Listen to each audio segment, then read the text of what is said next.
દેશની હાલની પરિસ્થિતિ દિવસે દિવસે ગંભીર બની રહી છે. ખેડૂત, મધ્યમ વર્ગ અને ગરીબ જનતા પર આર્થિક ભાર વધતો જાય છે. ત્યારે ભાજપ સરકાર માત્ર ખોટા આશ્વાસનો અને લોનના લોલીપોપ આપી જનતાને ભૂલાવવાનો પ્રયાસ કરી રહી છે. ખેડૂત નેતા નરેન્દ્રભાઈ રાઠોડે સરકાર પર તીખું પ્રહાર કરતા જણાવ્યું કે ખેડૂતને કાગળ પર સહાય મળે છે, વાસ્તવમાં નથી. લોનના નાટકથી લોકોના સપના વેચાઈ રહ્યા છે અને વિકાસના નામે માત્ર રાજકીય નફો કમાઈ રહી છે.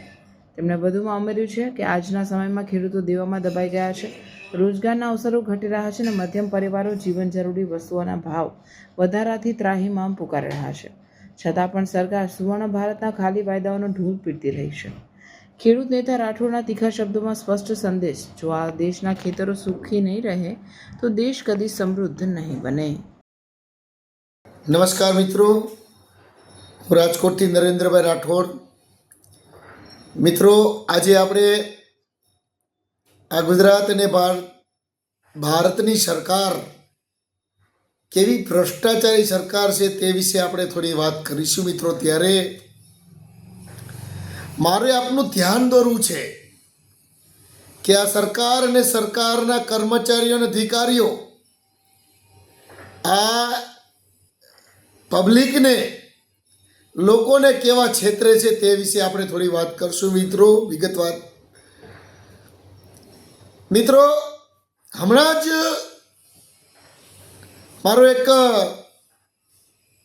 કાર્યક્રમ હતો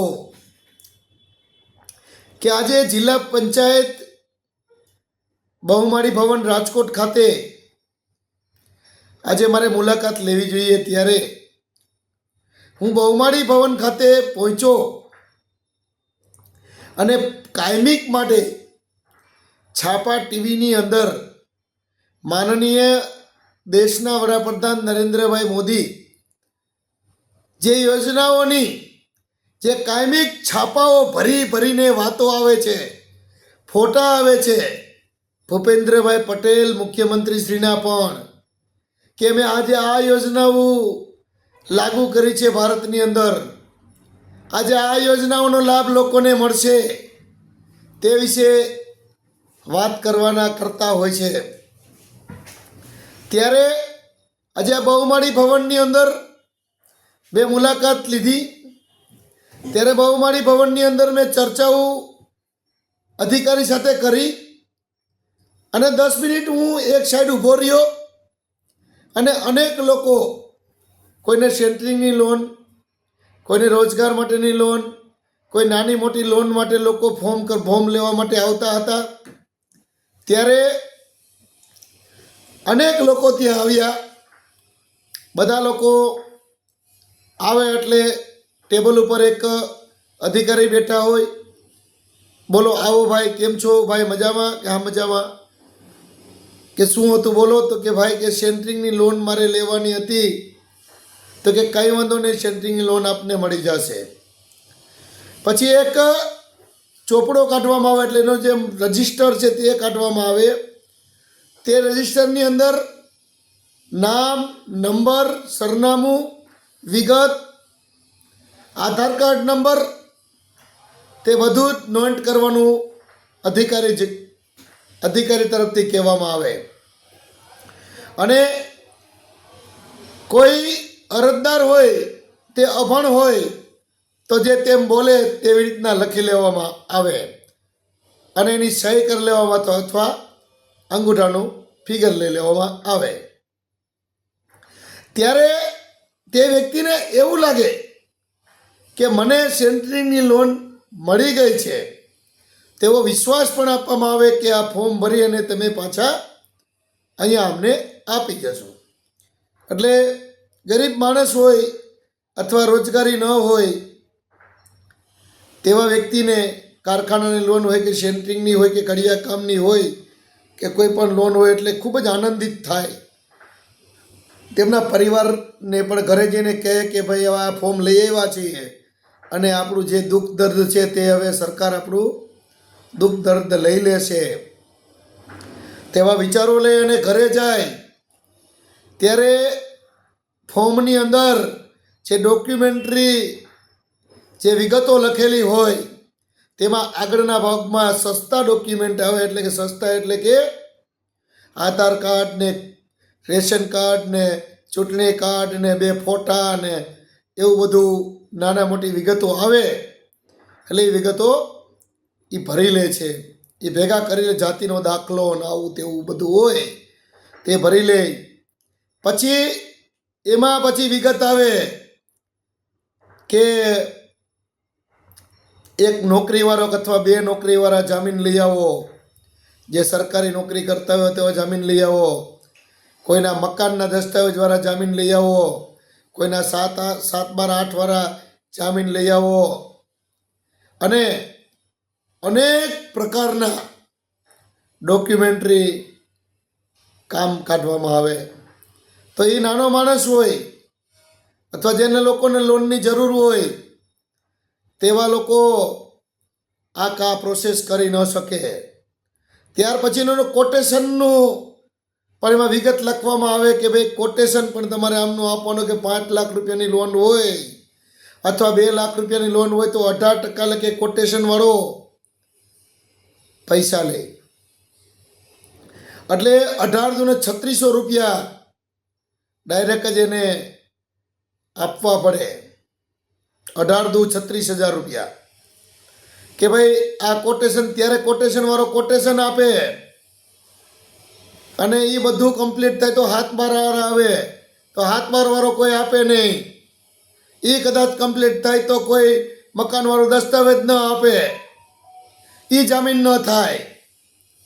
એવી રીતને એક ગરીબ માણસ પાછળ આજે 1 મહિનો 1.5 મહિનો સુધી આજે એક નાનો માણસ આંટા મારે.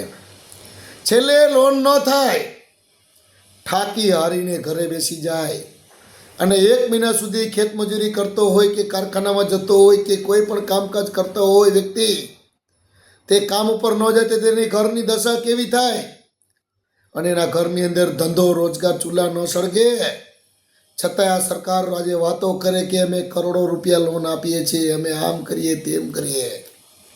ત્યાર પછી મેં પોલીસ સ્ટેશનની પણ મુલાકાતો લીધેલી કે પોલીસ સ્ટેશનની અંદર પોલીસની કોઈ કામગીરી નથી. છતાંય પોલીસને એક કાર્યક્રમ સોંપવામાં આવે કે તમે લોકોને ભેગા કરીને તમે એવું કહો કે 10-20 હજારની લોન જોતી હોય તો પોલીસ સ્ટેશનમાંથી મળી જશે. આ પોલીસ જે છે તે કોઈ રેવન્યુ વિભાગ છે? તો આજે તમે જે ક્રાઇમિક વિભાગ છે તે દેશનું જે પોલીસ સ્ટેશનો છે જે ન્યાયનું કામ કરે છે, દેશના કાયદાનું કામ કરે છે, તેવા લોકોને તમે રેવન્યુમાં ઢસડી જાઓ છો. આજે પોલીસને મેં પૂછ્યું કે ભાઈ આ બધું શું છે? તો કે સાહેબ અમારી કોઈ કામગીરી નથી, છતાંય આ સરકાર તરફથી અમને આ કામગીરી સોંપવામાં આવી રહી છે, ઠોકી બેસાડવામાં આવી રહી છે. આજે હમણાં જ તમને ખબર હશે કે જસદણની અંદર આ શ્રાવણ માસની અંદર કેલા સોમનાથ ખાતે શિક્ષકોને કેલા સોમનાથ 1 મહિના સુધીની આજે સેવામાં ઉતારવામાં આવ્યા હતા.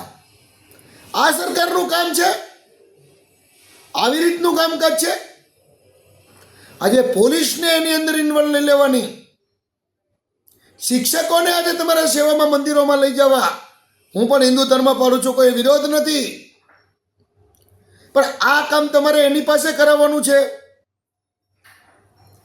આજે તમે અહીંયા રાજકોટમાં આવતા હોય કે અમદાવાદમાં આવતા હોય, આંગણવાડીના બહેનોને તમે અહીંયા ભેગા કરો છો.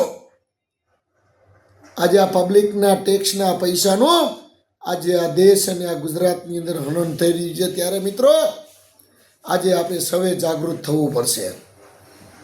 જ્યારે એક અમેરિકાના સાયન્ટિસ્ટે વાત કરેલી, થોડા દિવસ પહેલાં પણ છાપામાં આવેલું કે ભારતની અંદર 20% લોકો જે પોલિટિકલ લોકો છે, જે રાજકારણ જાણે છે, 20% લોકો, 80% લોકો રાજકારણ નથી જાણતા. અને એ દેશોની અંદર ફરજિયાત શિક્ષણની અંદર રાજકારણના પિરિયડો લેવામાં આવી રહ્યા છે. આવું કોઈ કામ નહીં કરો, કારણ કે કોઈને નેતા બનવા દેવામાં આવતા નથી આ ભારતની અંદર. અને કદાચ કોઈ નેતા બનવાની કોશિશ કરે તો તેનો કોટો તોડી નાખવામાં આવી રહ્યો છે. તેને જેલમાં પૂરી દેવામાં આવે છે. અનેક દાખલાઓ આજે ગુજરાત અને ભારતની અંદર છે કે જે લોકો વિરોધ કરે તેને જેલના સળિયા ગણવા પડે છે. આવી પરિસ્થિતિ આજે આ ભારતની અંદર છે. ભારતનો કાયદો એટલો મજબૂત ને સારો છે. ડૉક્ટર બાબા સાહેબ આંબેડકરે કહ્યું હતું, જ્યારે સંવિધાન અર્પિત કર્યું ત્યારે વાત કરી હતી કે કાયદો તો મેં સારો લખ્યો છે, સંવિધાન તો મેં બહુ સારું લખ્યું છે, બંધારણ બહુ સરસ છે, વિશ્વનું સૌથી મોટું અને લેખિત બંધારણ છે આપણું, પણ ચલાવનારો કેવો હશે ને તેની ઉપર દેશ ચાલશે. આજે ચલાવનારા આવા લોકો આવી ગયા છે જે આજે તડીપાર લોકો આ દેશ ચલાવે છે. કોઈ જવાબદાર નથી. દેશનો કાયદો ખંડિત થઈ ગયો છે, દેશનો કાયદો તૂટી રહ્યો છે, છતાંય કોઈ જવાબ નથી આપતું. આજે ખૂબ લોકો દુઃખી છે, પણ આવનારી ચૂંટણીની અંદર આપે સૌએ સાથે રહી અને વિકલ્પ સોચવો પડશે. આપનો મત બગાડશો નહીં. પરફેક્ટ જગ્યાએ તમારો મતદાન તમે કરજો. કઈ પાર્ટીમાં કરશો તે હું નહીં કહું, પણ આપે વિચારી લેજો કે દેશની અંદર પરિવર્તન જરૂરી છે. જો પરિવર્તન ન થયું તો ખૂબ જ દુઃખ આ દેશ ઉપર વધારે પડતી કટોકટી આ દેશ ઉપર સર્જાશે. કારણ કે અત્યારે ખેડૂતો બહુ દુઃખી છે. આજે કેટલા દિવસથી કમસોમી વરસાદ પડી રહ્યો છે ગુજરાતની અંદર.